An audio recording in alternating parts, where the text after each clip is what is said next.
This is Out of the Box with your host, Jonathan Clark. Out of the Box, Sunday nights at 9 on Q1043. Welcome back. Tal Wilkenfeld is in the studio with us. She is an extraordinary singer, songwriter, musician. Her new album, I'm going to hold it up here, Love Remains. I should really start this interview asking you if there's anyone in the Rock and Roll Hall of Fame you haven't played with yet. Bob Dylan. Oh, right. Okay. All right. So we're going to get to that later. But congrats on making a fantastic album. This is so good. Thank you. Really, really good. And this is your first vocal album. Yeah. Right? So was that like a tedious process for you to just like, have you always been singing? You just never did an album with vocals before? Was it always instrumental or? I started as a singer-songwriter. Like the first time I picked up a guitar, I was singing. Yeah. And then I moved to America a couple years later to pursue playing guitar. And I just became mono-focused on my instrument. And I didn't want to like split my focus. So, and then before I knew it, I started playing gigs as a bass player and had a career. Right. And I eventually decided it was time to go back to my roots as a singer-songwriter. Although the music now is definitely influenced by everything that I've done in my career over the last 10 years, playing with a lot of a variety of people. The Rock and Roll Hall of Fame minus Bob Dylan. But here's what I want to know. Can you rub your stomach and tap your head at the same time? Okay, the reason I ask that is when I see people like you and Les Claypool and Sting and all these other guys, it's one thing to strum a guitar and sing. It's another thing entirely to play the bass and sing. So is it difficult to do that? Because I've seen the videos of you singing and playing, and it's not like this. It's a different sort of, like you're created differently than every other human, I think. That's what my point is, you know? I mean, when I watch someone like Randy Newman play piano and sing, like he's not just playing chunk, chunk, Chords, chunk. Like yeah. he's really like orchestrating himself. And I can think of a lot of people on other instruments that do that. I know that like, you know, they say that guitar is easier, but I mean, if you're picking guitar parts, because I'm picking guitar parts as well on the record and singing and playing guitar, and that's just the same as playing bass. I think it just comes naturally, right? I mean, does it just come naturally? Well, yeah, it all feels about the same. Yeah. And Jackson Browne. God, I love Jackson Browne. Executive producer on this album. You've worked with him before, recorded, and played with him, I think, too, right? Yeah. So have you known him for a long time? I met him at the 25th anniversary Hall of Fame concert. Oh, we got to talk about that. Yeah. And the great Benmont Tench on the album as well. Yeah. Talk about stories. He's got some stories. Yeah, I actually met Benmont through Jackson Browne. Oh, okay. Yeah. Lana Del Rey? What? Lana Del Rey? Is she on your album or no? no? Not that I know of. Maybe I should take a listen to it. I don't know where I got that, but Marina Del Rey. Marina Del Rey. Right, that's where it was Maybe recorded. I'm dyslexic. I don't know. But that would be cool. Lana would be cool. You played at the Mercury Lounge earlier this week. I saw a photo of you with our good friend Sean Lennon. Yeah. Yes. So did Sean jam with you that night, or? Yeah, Sean played with us the other night. Ah, it was very amazing. good. He played one of my songs, Hard to Be Alone. Yeah. Sounded amazing. He's great. He was up here with Les Claypool last week. Oh, cool. For the Claypool Lennon Delirium. Yeah, that's a great band. Actually, that's how I met him. I met him through Les Claypool. Ah, okay. Yeah. I have read that there is a theme sort of going throughout this album. Okay. And what is that? You've read. I've read. Through other sources. And I've listened, too. Okay. Is it love lost, love gained, a little of both? I suppose it depends how you look at it, right? Ah, okay. Love is love. Yeah. I mean, I called it Love Remains because of that, almost double meaning, like the remnants of love and that love still, exists. It still moves. You move through and love is still there. Yes. So when you told your parents at the age of 16 in Sydney, you still have a slight Sydney accent. Yeah. It's going away, though, isn't it? Does your family really get annoyed when you go home and where is your accent? My friends give me a hard time. Yeah. Yeah. I sound like, I'm told I sound like a mixture of an Australian, a South African, someone from England, and a Valley girl. Oh no. So when, And I get Boston and New York too. So I don't know. How you I'm doing? like, How you doing over there? just a mutt. Yeah. So how were the parents cool with that? Like you're 16 years old and you're like, Mom and Dad, Right. I'm moving to another continent on the other side of the world. It was easier to convince one of them than the other, but I think that after I started playing gigs and got some momentum as a musician, they were both comfortable and understood. Yeah. Yeah. So when you moved to America, you moved to New York City and you were playing clubs and seeing shows and everything like that, but there was an incident that involved the Allman Brothers and was it the Beacon Theater? Right. Yeah. So tell us about that. Well, I met O'Teal and Derek Trucks, and I started showing up to the Beacon and watching the Allman Brothers play. And one night, basically, like, O'Teal handed me his bass and, like, walked off into the audience and just, like, started watching me from the audience. And no one other than, I think, Derek and maybe Warren knew, but, like, that was it. Like, I don't even think Warren knew. And I just played the whole song. The song was? In Memory of Elizabeth Reed. Oh, that's a nice long one. Yeah. And Yeah. then, like, I don't know if you know about the point where it, like, all breaks down and it's just a bass solo. Oh, I didn't know. Oh, Yeah. Depending on what version. Okay, Yes. well, so so they all walk off stage and it's just me playing to, I don't know, 4,000 people or whatever. And it's the first time I'm on a stage, like, ever. I'm a teenager. And, like, I start playing this bass solo.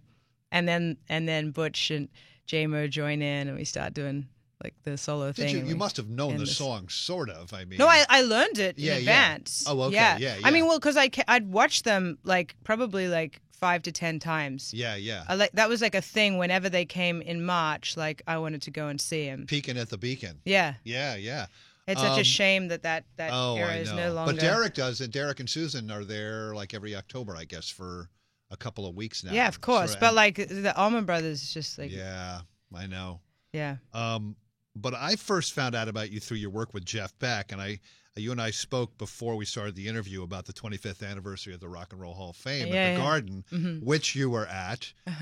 Tell us about that night, if you have one particular sort of anecdote that maybe stands. You probably have several, actually. Yeah, I mean, there's a few stories. I mean, I guess I should preface it by saying that I grew up without being exposed to a lot of music, especially rock and roll. I heard Jimi Hendrix when I was a kid, and then I heard a couple of 90s bands like Tool and Incubus and Rage Against the Machine. And Nirvana? no. Not I didn't. really? No. Okay. I really only had 3 CDs. And one of them was a Herbie Hancock album. So cut to, I switched to the bass 6 months after moving to America, and then I moved to New York to start playing in jazz clubs, and then this Allman Brothers things happened, and then I get this gig with Jeff Beck maybe 6 to 8 months after that, and I'm on the road and I'm playing with people, and I don't know who anyone is yet. I haven't really heard their music. The Rock and Roll Encyclopedia is not Yeah. active yet. No. Yes. But and so I'm just jamming with these people, and so I guess after this show after we came off stage, and the show had ended, there was some after party. Well, let's not forget Madison Square Garden. I mean, come on. Right. Yeah, that was fun. Yeah. Okay, go on. Well, there was a party, and I was going out with 2 of my girlfriends, and walking up the stairs, and some guy comes up to me. He's like, "Hey, I saw you play tonight, and you were great." And I was like, "Thanks. I'm Tal." He's like, I'm like, "What's your name?" He's like, "Mick." And then he walks away, and my friends look at me like, that was Mick Jagger, right? I was like, wow. And so I from that point, and that's the same night I met Jackson Browne.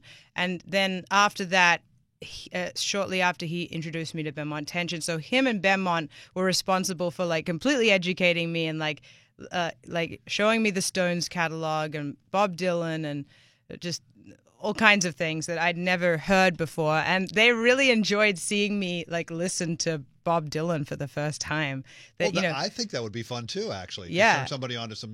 It's always fun turning people onto music. Right, but imagine turning someone onto the greatest music of all time, like the Rolling Stones of Bob Dylan are my favorites now. Yeah. and like I didn't even know about them until I was, in my 20s. It's pretty Right. funny. Yeah. So yeah, and now I've since obviously like I played SNL with Mick, and like Yes. we've written some music together. So it's just a funny way that things have happened for Well, me. and I've looked at your sort of your Wikipedia or whatever, the history of the people that you've played with, and it's approaching Steve Lukather level, because Steve Lukather from Toto Yeah. has played there's like 1,000 albums he's on or something like that. You're getting close to that. But do you read music or no? I do. Okay, all right. Yeah. I wouldn't call myself a great sight reader, but I read music. All right. Yeah. And where did you learn? Was that in Australia at first or no? Was it here? I remember when I was like going to leave Australia to go to America, and everyone was like looking at me, like not everyone, but most people were kind of like, what is she doing? And one guy, like this older dude, guitar player guy, just comes up to me and he goes, "You think you can move to America and play guitar? You can't even read music." And so I went home like, I'll show him. And so I taught myself how to read in like a few weeks. Wow. Okay.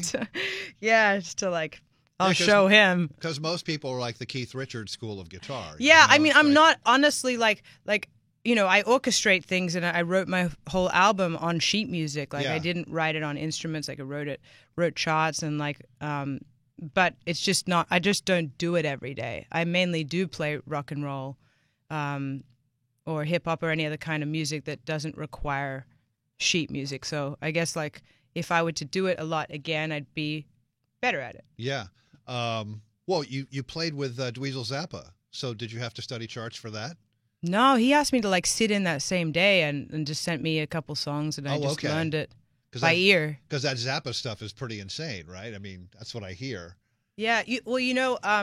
When I first moved to America, I was playing guitar, and I decided to switch to the bass. And when I was playing on the bass, like people started saying, Mini Vinny. And I'm like, what? Who's Vinny? And like, like Vinny Colaiuta. Oh, okay. So I started to check him out, and they're like, that the first thing that Vinny did was that he sight read the black page for Zappa while eating sushi with his other hand. And I was like, really? Well, I want my first. So I had to like play some song as like some exam or something. So I decided like my first song I was going to learn was the black page on the bass. So I like Wow. learned it on the bass. So I kind of have always been really into like advanced and polyrhythmic stuff. Yeah. Steve Vai was in here once, and he was just telling me about the sessions that he had with Frank, like way back Yeah. in the day. And it was just like a workout. I mean, it was just. I love it. I love it so much. Cool. I did see this video of you. You're taking a bass solo. It's a Jeff Beck show.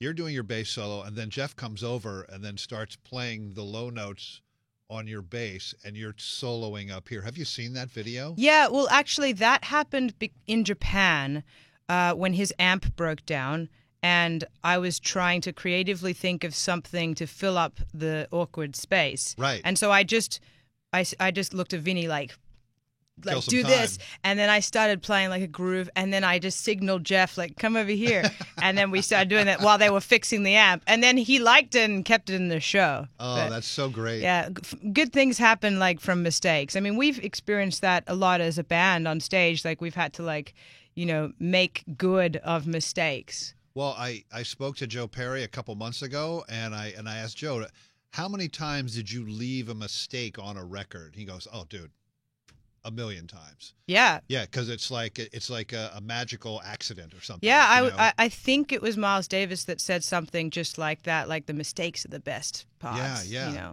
Tell us a story about Prince. What kind of story? Any kind of story because we love him here. Yeah, I mean, I guess the first time he ever called me, I got the phone call, and I answered, and the first thing he said was, "Do you like the drum rolls of Jack DeJohnette?" And I said, "Well, of course I do." Who doesn't? Yeah.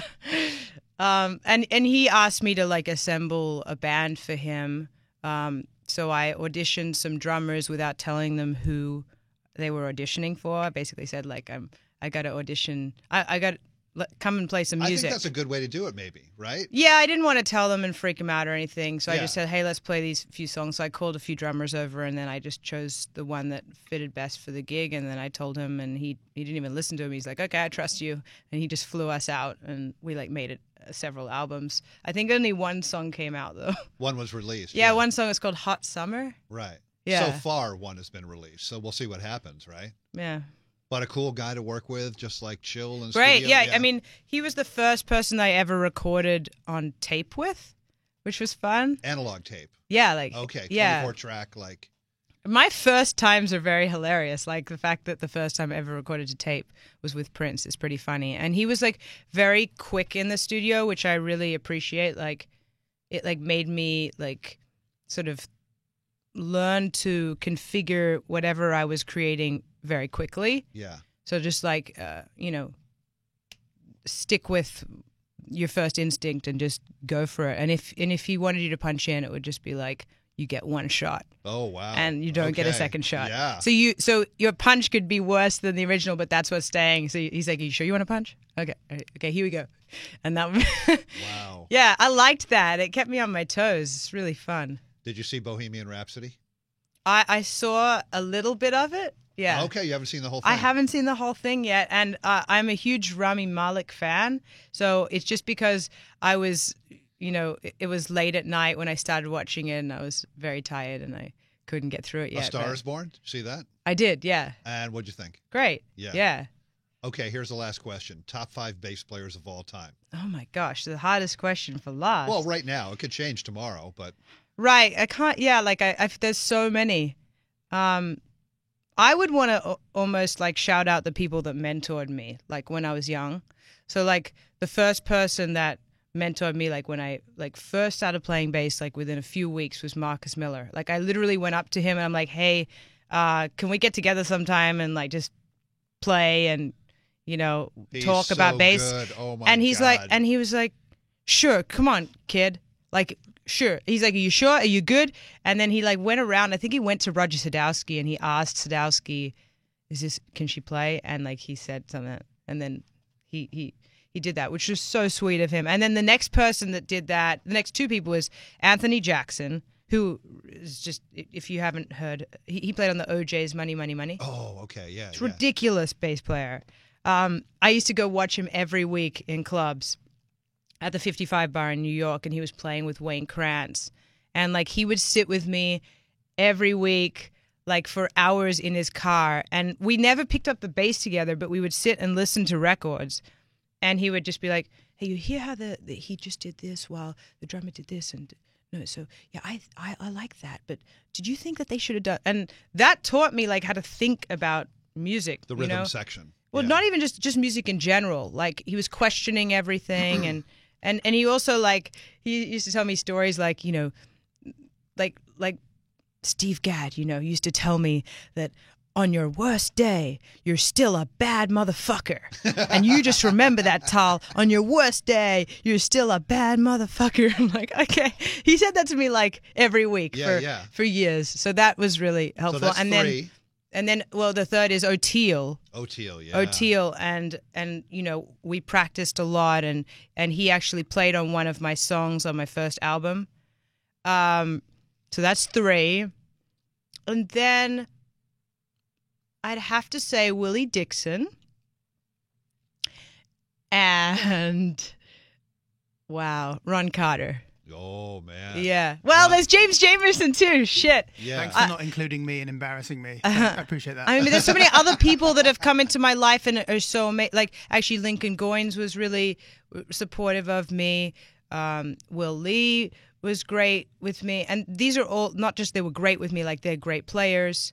Well, you mentioned Ron Carter. Do you ever play stand-up or no? Willie Weeks. Okay, yeah. Willie Weeks.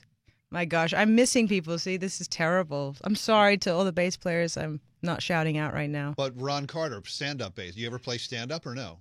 What do they call it stand-up or is it? Yeah, called something stand else? up, upright. Yeah. Yeah. I don't really play it because I did pick it up and I love it, but I realize that it's a whole world in and of itself that I don't have the time to commit Right. to feel like I can warrant that name as an upright bass player. Gotcha. You know, like I started on guitar and I play drums and keyboards and sing. I mean, that's a lot already.